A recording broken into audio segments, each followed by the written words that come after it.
C'est de l'IM ischémique ou tu vas faire un truc plus large sur IM ischémique, c'est bien ça, parce que sur le titre, là, c'était plus le même. Ouais.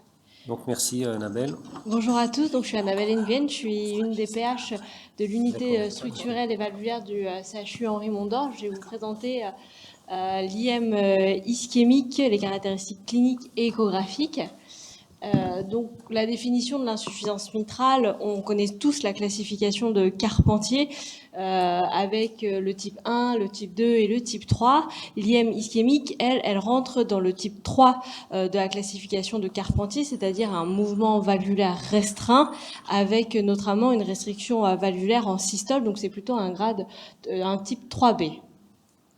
Les feuillets dans l'IM ischémique, les feuillets valvulaires ainsi que les cordages sont strictement normaux. L'IM ischémique, elle peut être aiguë et liée à une rupture d'un pilier de la valve mitrale, comme on peut voir sur l'image de droite. On voit que le pilier postéro-médian, il y a une rupture partielle de pilier qui provoque une fuite mitrale qui provoque une fuite mitrale secondaire significative.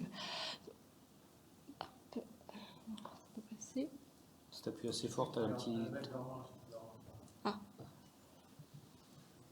Voilà. L'IM ischémique, elle peut être aussi chronique. Elle peut être liée à une ischémie myocardique ou à une séquelle ischémique. On peut passer les vidéos. Voilà. Alors là, on voit bien sur la coupe, sur l'image de gauche, qu'il existe une akinésie inférolatérale avec une restriction du mouvement de la petite valve mitrale. Sur l'image de droite, on voit un flux, une fuite mitrale qui vient longer la restriction de la petite valve mitrale, qui est caractéristique des fuites ischémiques secondaires. L'évaluation de ces fuites-là. Donc, il y a des critères de sévérité qui ont été qui sont entrés dans les recommandations, notamment de l'ESC sur les recommandations des valves en 2017. Sur les fuites secondaires, les critères quantitatifs se basent sur la surface de l'orifice régurgitant à plus de 20 mm² ou sur un volume régurgitant à plus de 30 ml. Vous voyez que c'est pas la même quantification que sur l'insuffisance mitrale dite organique, où là, la surface de l'orifice régurgitant à plus de 40 mm² et le volume régurgitant à plus de 60 ml. Voilà. Il y a aussi des critères dits semi-quantitatifs avec une véna contractile à plus de 7 mm, un rapport des ITV, c'est-à-dire que l'ITV mitral sur l'ITV aortique est à plus de 1,4 qui traduit un hyperdébit mitral, une onde E très véloce à plus de 1,5 mètres par seconde, un retentissement ventriculaire gauche et un retentissement sur l'oreillette gauche. Il y a aussi des critères dits qualitatifs, notamment avec l'aspect du flux en Doppler couleur. Quand le Doppler couleur va aller jusqu'à la paroi postérieure de l'oreillette gauche, on peut se douter que la fuite est sévère et lorsque le flux est très large. D'ailleurs, aussi, on peut s'aider du Doppler continu. Lorsque le flux est très dense et triangulaire, on se doute que la fuite est sévère. Donc, il y a d'autres recommandations aussi que les recommandations européennes. Il y a les recommandations américaines qui, elles aussi, sont parues en 2017 et qui ne fait pas la distinction, comme les recommandations européennes, sur la SOR. Pour eux, pour les Américains, la SOR d'une insuffisance mitrale, qu'elle soit organique ou secondaire, c'est une SOR à plus de 40 mm² et un volume régurgitant à plus de 60 ml. Comment est-ce qu'on peut expliquer... Non. Oups. Voilà, on peut reprendre d'ici. Comment est-ce qu'on peut expliquer cette différence entre les recommandations européennes et les recommandations américaines? En fait, sur la diapo qui est encore une fois, voilà. Sur la diapo, en fait, sur cette diapositive, la coupe A, en fait, c'est une fuite organique par un prolapsus de P2. On voit bien que la surface de l'orifice régurgitant, on voit bien que ça ressemble à une sphère, ça ressemble à un cercle, alors que pour sur les diapos B, C et D, on voit que les fuites, ce sont des fuites qui sont dites secondaires. La B, c'est une fuite sur une cardiomyopathie dilatée avec 2 orifices régurgitants, et la C et la D sont des fuites secondaires sur des cardiopathies ischémiques. On voit que la surface de l'orifice régurgitant n'est pas du tout un cercle, mais plutôt à une forme d'ellipse. Et donc, on peut voir que la PISA, le calcul de la SOR via la méthode de PISA ne peut pas s'appliquer sur ces fuites sur ces fuites secondaires.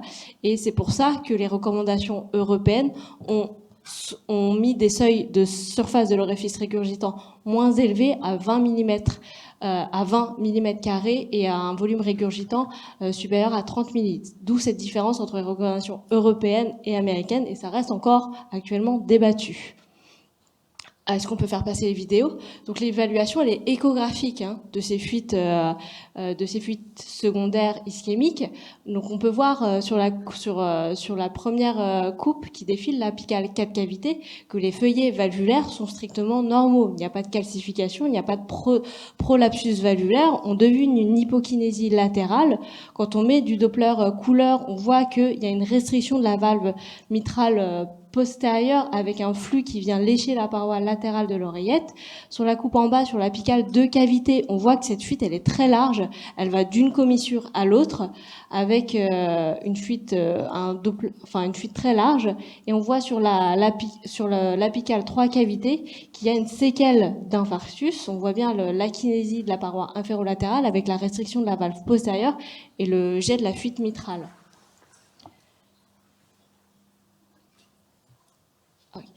Donc, quand on fait le calcul de cette SOR, on se retrouve avec une SOR à 0,21 cm² et un volume régurgitant à 41 ml.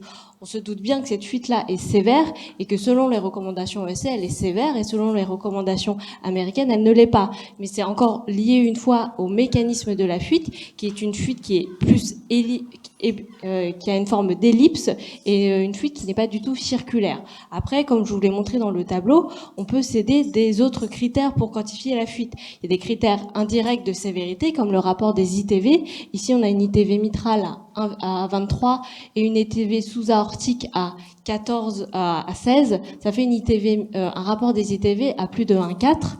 Malheureusement, l'onde E est pas très véloce et on voyait bien sur les images des vidéos précédentes que en flux Doppler couleur, la fuite va jusqu'au toit de l'oreillette gauche, qu'elle est très large, donc c'est une fuite sévère. En fait, c'est un patient qui avait une cardiopathie ischémique qui était tritronculaire et avec une insuffisance mitrale sévère, fonctionnelle.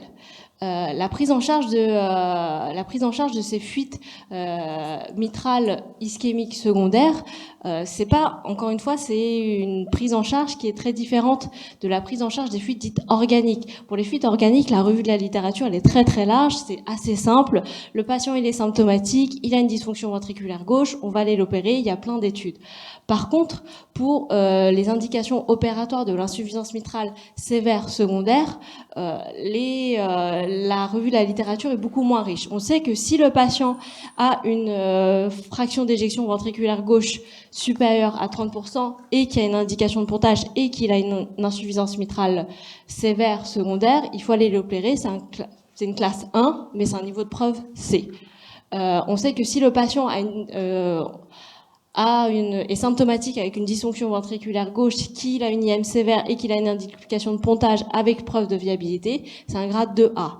Donc, si on prend le patient en charge de façon chirurgicale, est-ce que c'est plutôt une plastie ou est-ce que c'est plutôt un remplacement valvulaire mitral?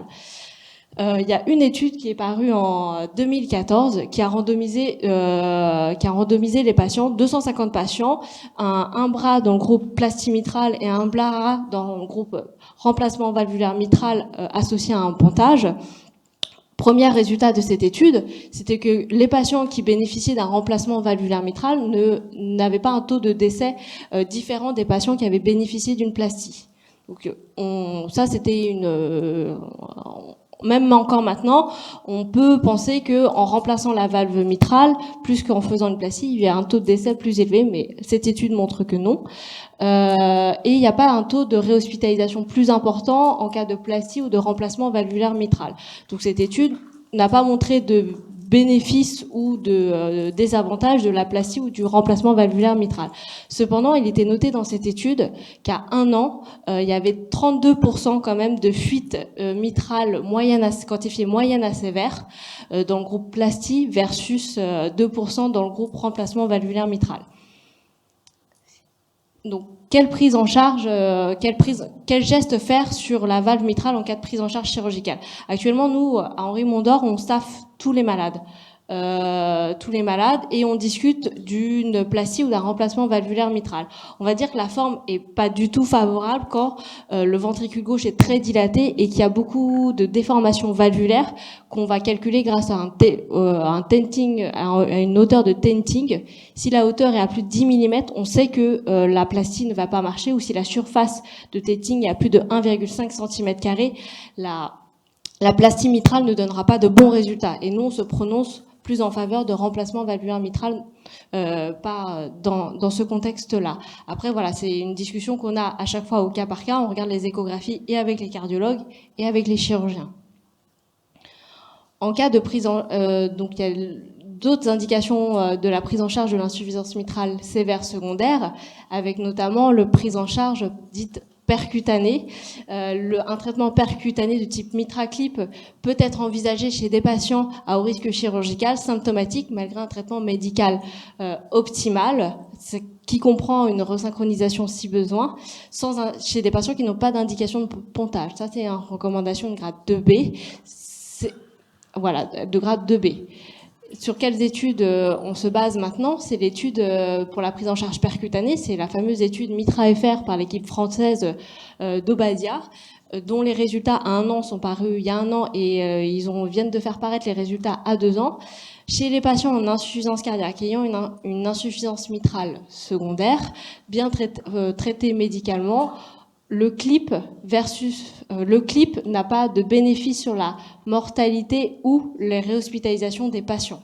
Ça, c'est la première étude. Ça, c'est MITRA-FR qui dit que le MitraClip n'a pas de bénéfice sur la mortalité et sur la réhospitalisation des patients. Il y a une deuxième étude qui est parue, c'est l'étude COAPT, qui est une étude américaine qui, bizarrement, qui est parue en 2018, qui nous dit que chez les patients les patients en insuffisance cardiaque avec une insuffisance mitrale sévère secondaire, lorsqu'ils bénéficient d'un clip mitral, ont moins de réhospitalisation et ont un bénéfice sur la survie à 2 ans. Donc on a 2 études avec le même dispositif qui est le MitraClip d'Abbott, qui ont 2 résultats totalement différents. Une qui dit qu'il y a un bénéfice et l'autre qui dit qu'il n'y a pas de bénéfice au MitraClip. Comment est-ce qu'on peut expliquer cette différence-là? Alors les auteurs ont regardé quand même la population incluse dans les deux études. On voit que dans MITRA-FR, le volume télédiastolique des patients est de 135 ml, plus ou moins 35 ml par mètre carré, et dans COAPT, elle est seulement de 100 ml, plus ou moins 34 ml par mètre carré. Donc il y a déjà une différence sur la dilatation du ventricule gauche, et il y a aussi une différence sur la surface de l'orifice régurgitant, qui est à 40 mm² dans COAPT versus 30 mm² dans MITRA-FR. Donc une des hypothèses, c'était que les patients qui étaient inclus dans l'étude COAPT avaient en fait une insuffisance mitrale dite disproportionnée par rapport à leur volume ventriculaire gauche. Donc actuellement, nous, à Henri-Mondor, et notre politique, c'est de faire des MitraClip dans cette indication seulement quand le ventricule gauche n'est pas très dilaté et que la fuite est supérieure à 30 mm² en surface de l'orifice régurgitant. Donc en gros, ce qui veut dire, c'est qu'un patient qui a un ventricule gauche très dilaté, à plus de 70 ml et qui a une SOR à 0,22 mm², ces patients-là, on sait qu'ils ne bénéficient pas du clip et donc on ne va pas leur faire actuellement de MitraClip. Donc vraiment, l'indication pour nous qu'on a retenue de ces 2 études, c'est l'insuffisance mitrale sévère secondaire avec un volume d'éjection ventriculaire, avec un diamètre télédiastolique inférieur à 70 mm et une surface de l'orifice régurgitant à plus de 30 mm². Donc pour le MitraClip, essentiellement le bilan pré-MitraClip, il va se baser sur une échographie transœsophagienne. L'échographie transœsophagienne, elle va nous permettre de répondre si le MitraClip est faisable ou pas faisable.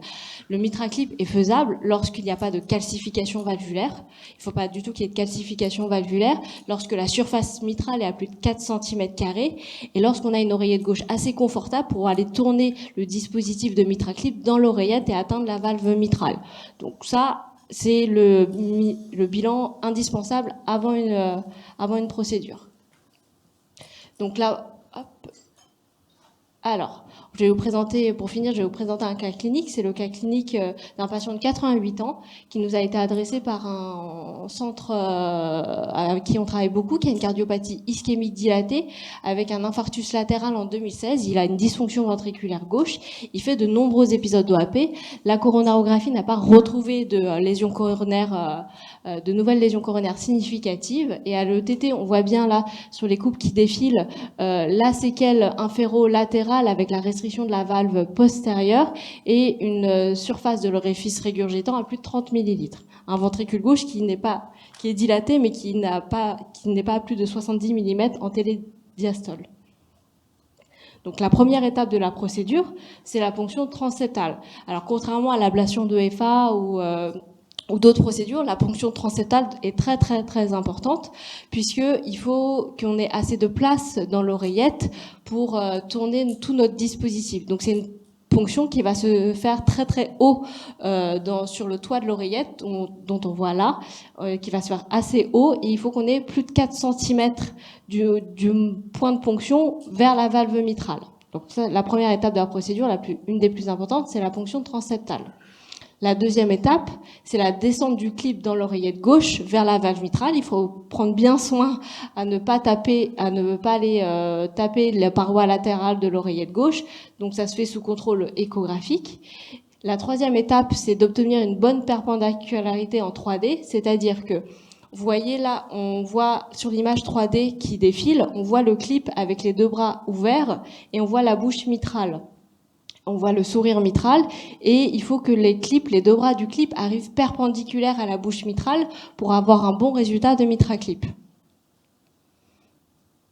Ensuite, la quatrième étape, c'est le grasping. Le but de la procédure est d'attraper les deux feuillets valvulaires dans le clip. On peut voir en fait que que dans le clip, on a les bras du clip et les grippers du clip.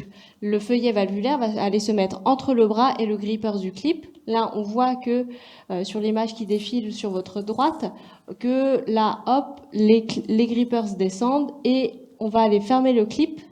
Juste là, hop, le clip va se fermer tout doucement et voilà, on a les deux feuillets de la valve mitrale qui sont pris dedans. Ensuite, une fois qu'on a attrapé le clip, là, on contrôle la fuite après le premier grasping avec une fermeture incomplète du clip. Donc là, on voit qu'il reste une petite fuite dans le clip, c'est normal parce qu'on n'a pas fermé complètement le clip. On contrôle un gradient transvalvulaire qui est à 2 mm de mercure, donc on n'est pas sténosant. On va pouvoir larguer le clip. Ça, c'est le résultat après... Oups. Voilà. Là, c'est le résultat après la fermeture complète du clip, où on voit que la fuite dans le clip a réduit de façon significative et qu'il reste des petites fuites de part et d'autre du clip, mais qui sont plutôt minimes à modérées. Donc, on a décidé de larguer le clip à cet endroit-là.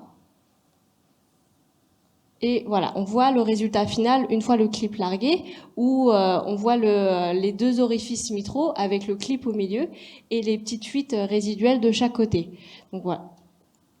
Ce patient, on l'a revu 3 mois plus tard, parce que c'est le suivi qu'on fait de tous nos MitraClip à 3 mois.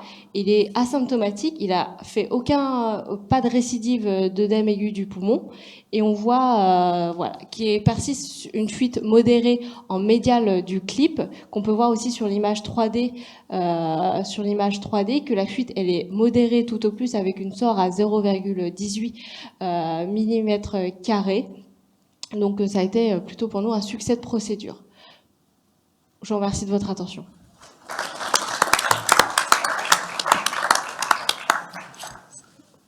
On a le temps pour une ou deux questions.